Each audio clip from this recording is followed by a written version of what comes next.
Sir আজি আপুনি দুটা ছটা আলোচনাপন্থী সংগঠনৰ লগত আলোচনা কৰিলে আৰু ২ নম্বৰতে যি ভয়ামৰ কাৰ্বিসকলৰ লগতো আপুনি আলোচনা কৰিলে তাৰ আউটপুটটো আমাৰ ৬টা যি আলোচনাত বা চুক্তি স্বাক্ষৰকাৰী সংগঠন আছে তেওঁলোকৰ লগত আমি চুক্তিৰ বিভিন্ন দিশ যিসমূহ এতিয়াও ৰূপায়ণ কৰিবলৈ বাকী আছে সেই সম্পৰ্কত আমি খৰচি মাৰি আলোচনা কৰিলোঁ।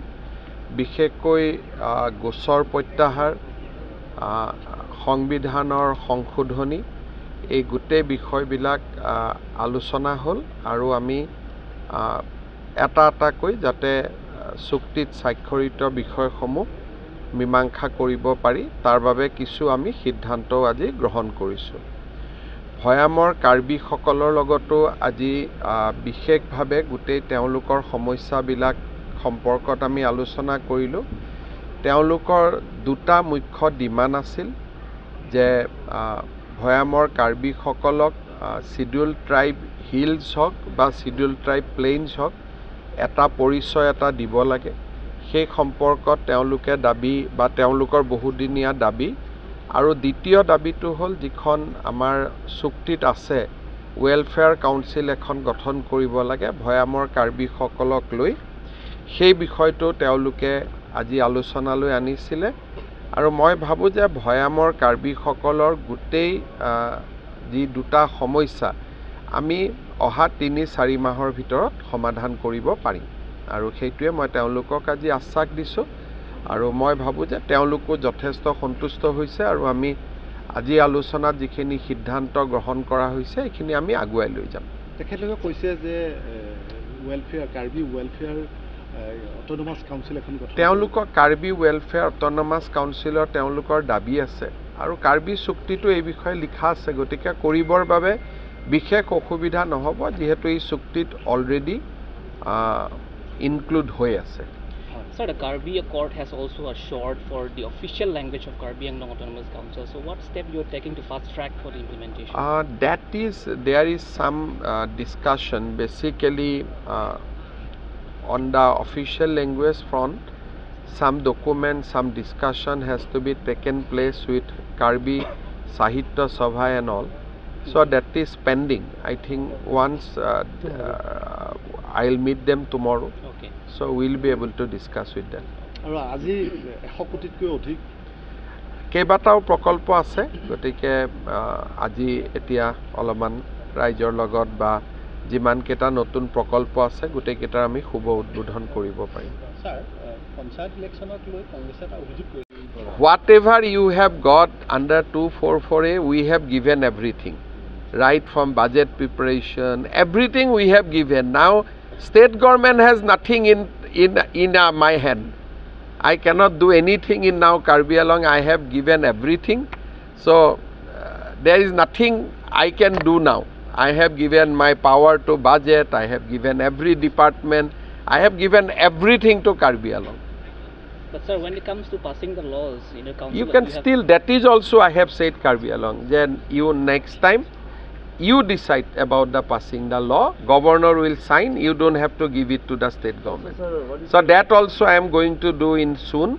That Karbi Anglong Council will pass the act and directly they will send to the governor. No need to send to the state government. So that is also I am ready. Whatever I have, take everything.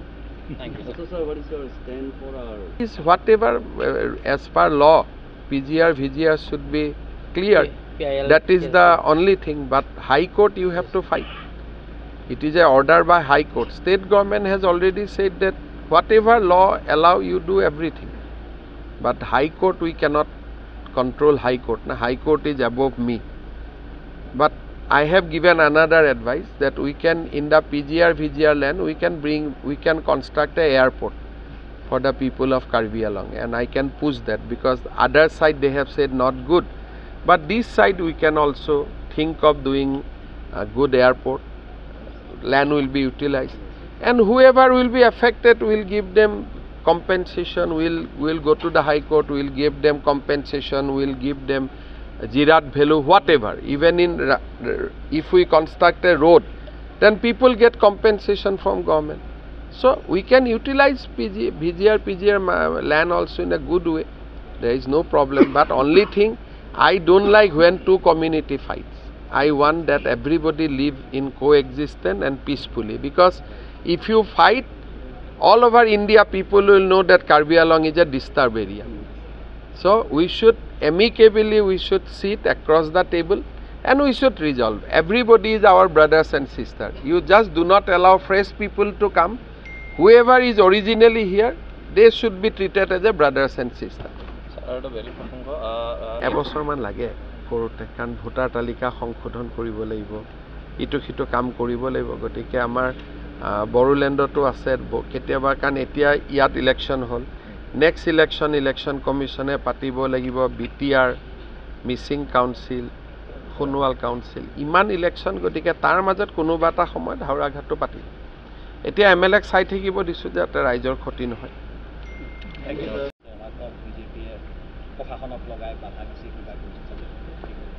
চাওক, গোটেই কথাটো হ'ল যে পঞ্চায়ত ইলেকশ্যনত যিবিলাক ব্যক্তি থিয় হয় তেওঁলোক সকলোৱে জনা বুজা ব্যক্তি, আৰু 300তকৈও ওপৰত জিলা পৰিষদৰ সদস্য সংখ্যা আছে, আৰু পঞ্চায়তৰ যি মেম্বাৰ সি প্ৰায় 2000ৰো ওপৰত আছে।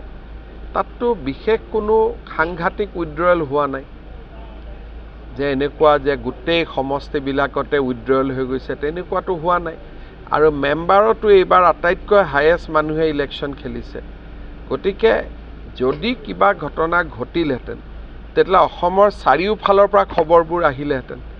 গতিকে এটা কংগ্ৰেছে কৈ আছে, কিন্তু স্থানীয় কোনো খবৰ মই বাতৰি কাকততো দেখা নাই, টিভিতো দেখা নাই যে কিবা জোৰ জবস্তি হৈছে, আৰু ৰাভা আচঙো হৈ গ'ল, ক'তোতো বিক্ষিপ্ত ঘটনা নাই।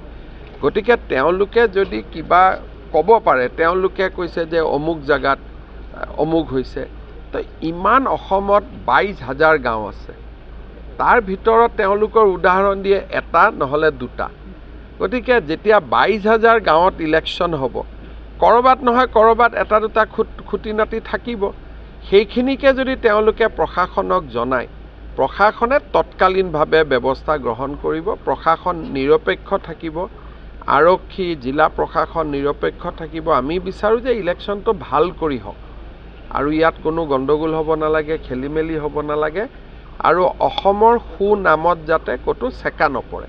সেইকাৰণে কংগ্ৰেছে সদায় চেষ্টা কৰে অসমক বদনাম কৰাৰ কাৰণে।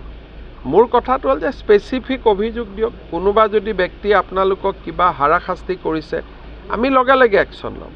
কিন্তু এই মুহূৰ্তলৈকেতো তেনেকুৱা কোনো খবৰ নাই যে অমুকে কিবা এজাহাৰ দিছে। প্ৰদ্যুৎ বৰদলৈ আৰু ভূপেন বৰাই DGPক কৈছে, কিন্তু কেণ্ডিডেট কোনেওতো ক'তো এজাহাৰ দিয়া নাই। যদি কিবা এজাহাৰ দি আমি তৎকালীন ব্যৱস্থা হাতত ল'ম। চাওক, হাৰা জিকাৰ ৰিজাল্টটো আপোনালোকে জানেই যে কি হ'ব কি নহ'ব। গতিকে তাত বহুত গৈ লাভ নাই। মইতো বিচাৰোঁ যে তেওঁলোকে একত্ৰিত হৈ নিৰ্বাচনটো ভালকৈ খেলক। প্ৰতিদ্বন্দ্বিতা হ'লে আমিও গম পাম বিধানসভা ইলেকশ্যনৰ আগত যে আমি ক'ত থিয় হৈ আছোঁ। আমিও জানিব লাগে যে আমাৰনো আজি লোকসভা হৈ গ'ল, প্ৰায় 1 বছৰ হ'ব, বিধানসভা ইলেকশ্যন 1 বছৰ পিছত আছে। গতিকে বিজেপিয়ে বিচাৰে যে পঞ্চায়ত ইলেকশ্যনটো এনেকৈ হওক যাতে আমিও মানুহৰ মনৰ এটা কিনো চিন্তাধাৰা তাক আমি বুজি পাওঁ, আৰু আমি তেনেকৈ আগবাঢ়ি গৈছোঁ। আজি যদি কাৰ্বি আংলঙত সৈনিক স্কুল আহিছে, সেইটোক যদি বিৰোধিতা কৰে তাৰ মই কি উত্তৰ দিব পাৰোঁ? আম্বানীক মাতি দিয়া কথাটো কি? আমিতো গোটেই কাৰ্বি আংলঙৰ মানুহক কৈ আছোঁ যে যেনেকৈ উজনি অসমত ক্ষুদ্ৰ চাহ বাগিচা হোৱাৰ পিছত বহুত ৰাইজৰ উন্নতি হ'ল, এতিয়া যদি কাৰ্বি আংলঙৰ ঘৰে ঘৰে নেপিয়াৰ গ্ৰাছ আমি কৰোঁ, আৰু সেই গ্ৰাছটোক যদি আমি বায়'ফুৱেললৈকে ৰূপান্তৰ কৰোঁ, কাৰ্বি আংলঙৰ গোটেই দুখীয়া মানুহ নোহোৱা হৈ যাব।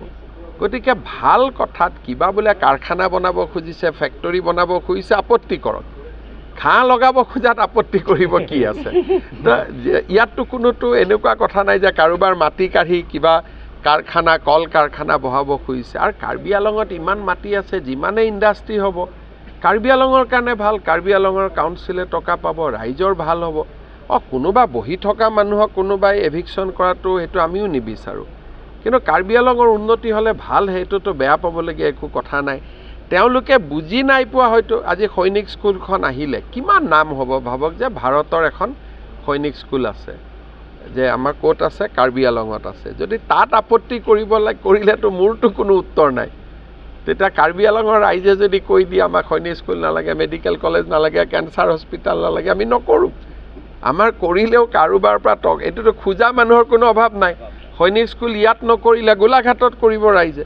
আজি ইনফেক্ট গোলাঘাটত সৈনিক স্কুল এখন হ'ব লাগে বুলি কিমান দিনৰ দাবী। মই যেনিবা বোলে কাৰ্বি আংলঙত হওক, আমাৰ পাহাৰত এখনো সৈনিক স্কুল নাই। গতিকে এইটো আদৰণিহে জনাব লাগে, ল'ৰা ছোৱালী আৰ্মিত যাব, ভাল হ'ব, এইটোতো কোনো বেয়া কথা নহয়। Thank you.